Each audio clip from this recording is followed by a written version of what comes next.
The surah now turns to address two groups, the hypocrites and the true believers, along with a warning not to follow the footsteps of shaitan. ومن الناس من يعجبك قوله في الحياة الدنيا ويشهد الله على ما في قلبه وهو ألد الخصام. Here the verse addresses the first group, the hypocrites, who impress you with their polished appearance and eloquent speech. They impress you in matters of dunya and world affairs, but when it comes to religion and the hereafter, they say, Allah knows what's in our hearts. But in reality, they harbor intense hostility and hatred toward the believers and are their worst adversaries.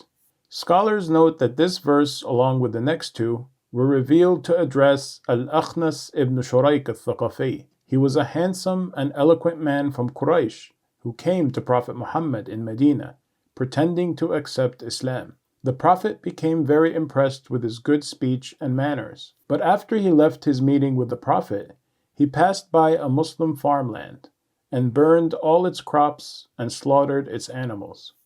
وإذا تولى سعى في الأرض ليفسد فيها ويهلك الحرث والنسل والله لا يحب الفساد.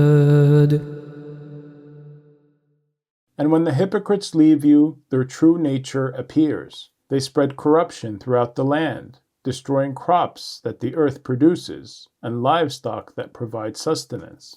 And Allah detests corruption in all its forms and does not love those who spread it. وإذا قيل له اتق الله أخذته العزة بالإثم فحسبه جهنم ولبئس المهاد. And when he is advised, fear Allah and stay firm upon his path and avoid what angers him, he refuses to listen. Instead, he is driven by pride and arrogance to persist in committing sin and rejecting the truth. As for his punishment, it is enough for him that hellfire will be his dwelling and final home. What a terrible abode and what an evil resting place. Even though these verses were revealed to address Al-Akhnas ibn Shurayk, they apply to every deceiving hypocrite who behaves in this way. ومن الناس من يشري نفسه ابتغاء مرضات الله والله رؤوف بالعباد.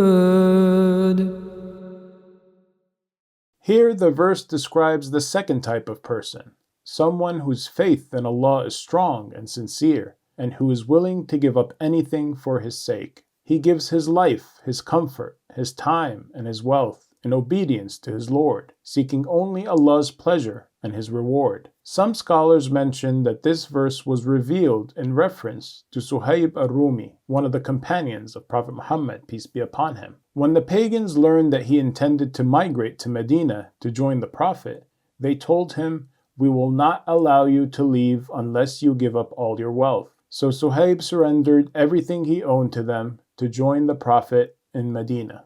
This verse applies to anyone who sacrifices themselves and their wealth purely for the sake of Allah. يا أيها الذين آمنوا ادخلوا في السلم كافة ولا تتبعوا خطوات الشيطان إنه لكم عدو مبين. O you who believe, submit yourselves completely to Allah. Enter into Islam entirely, with everything it requires. Follow His guidance and obey His commands, both outwardly and inwardly, without selectively choosing only what agrees with your desires. Do not be like the children of Israel, who believed in part of the book and rejected part of it. Its foundation is complete submission to Allah. When a person truly submits in this way, Allah grants them peace in every area of their life, peace within their soul, with their conscience, with their mind, with other people, and even the world around them. And beware, Do not follow the paths and footsteps of shaitan, for he is the clear enemy to you. فإن زللتم من بعد ما جاءتكم البينات فاعلموا أن الله عزيز حكيم.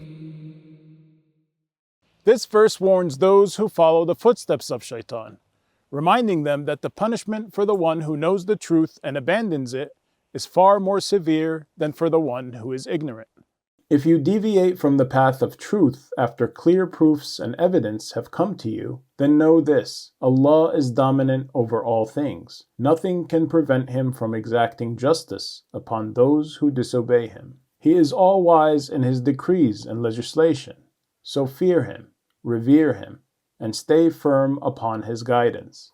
هل ينظرون إلا أن يأتيهم الله في ظلل من الغمام والملائكة وقضي الأمر وإلى الله ترجع الأمور.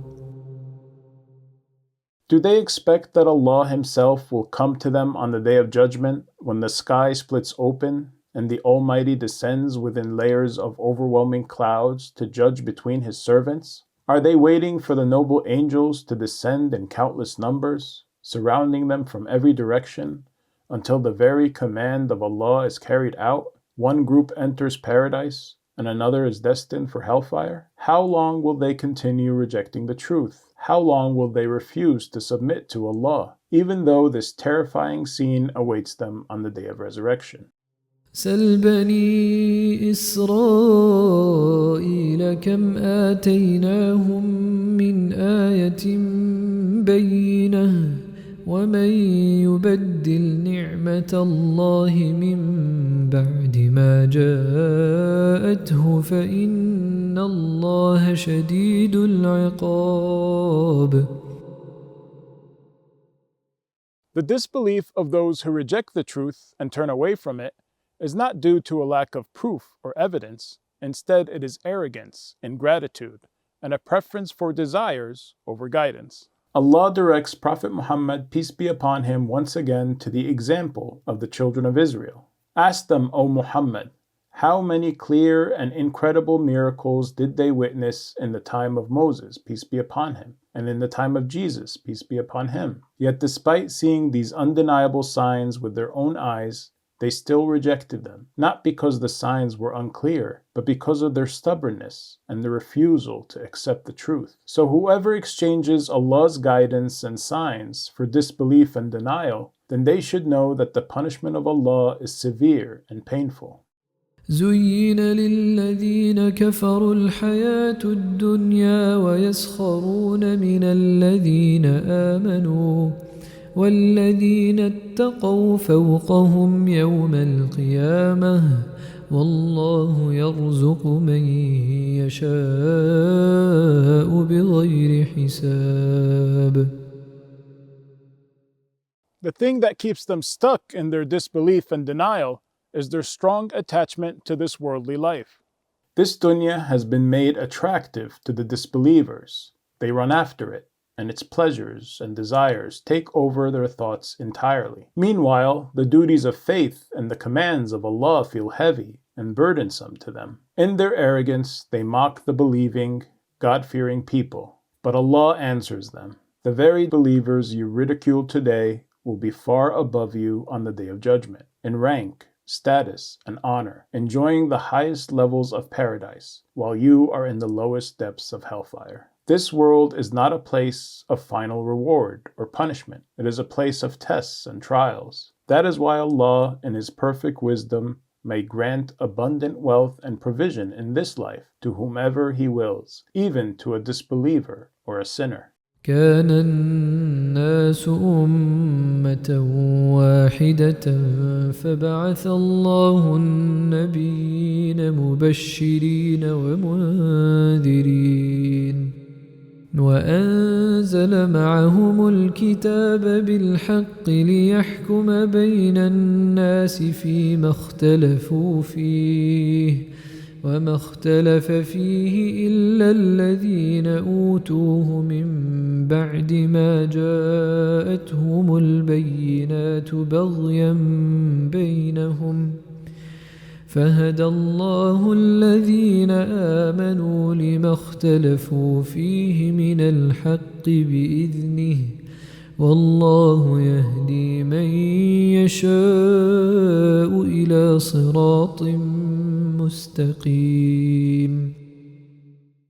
In this verse, Allah explains the wisdom behind sending prophets and messengers to humanity. In the beginning, all people lived upon faith, following the religion of their father Adam, peace be upon him. But when the devils led some of them astray, they fell into disputes and conflict, splitting into two groups, believers and disbelievers. So Allah sent prophets to clarify the truth. Whoever followed them, they were promised gardens of bliss.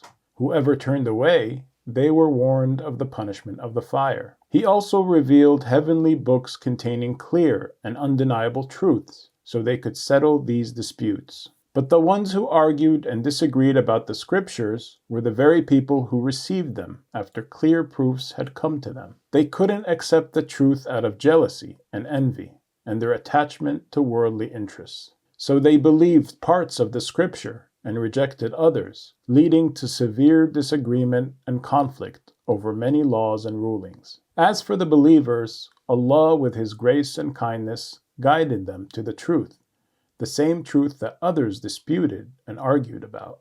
Guidance is a gift from Allah, granted to whomever He wills, so that they may walk on the straight path. أم حسبتم أن تدخلوا الجنة ولما يأتكم مثل الذين خلوا من قبلكم مستهم البأساء والضراء وزلزلوا حتى يقول الرسول والذين آمنوا معه متى نصر الله ألا إن نصر الله قريب.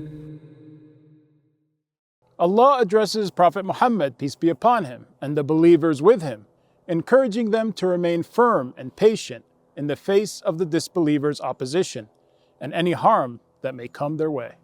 Do you think that you will be admitted to paradise without being tested, as those before you were? They were afflicted with suffering and adversity, and were so violently shaken that even the messenger and the believers with him cried out, "When will Allah's help come?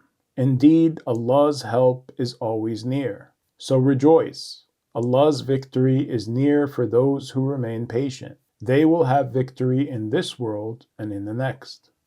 يسألونك ماذا ينفقون قل ما أنفقتم من خير فللوالدين والأقربين واليتامى والمساكين وابن السبيل وما تفعلوا من خير فإن الله به عليم. In this verse, Allah directs the believers to something that protects them from harm, helps them bear hardship, and strengthens the bonds within the Muslim community, giving in charity. They ask you, O Muhammad, how much should they give and who deserves it? Say to them, whatever good you spend from lawful, wholesome wealth, give priority first to your parents, then to your close relatives according to their needs, then to the orphans, then to the poor who do not have enough, and then to the stranded traveler who was cut off from his family and home. And know with certainty that whatever good you do will never be lost with Allah, and that you will be fully rewarded by Him. In the next episode, the surah focuses on some of the most transformative teachings for any believer.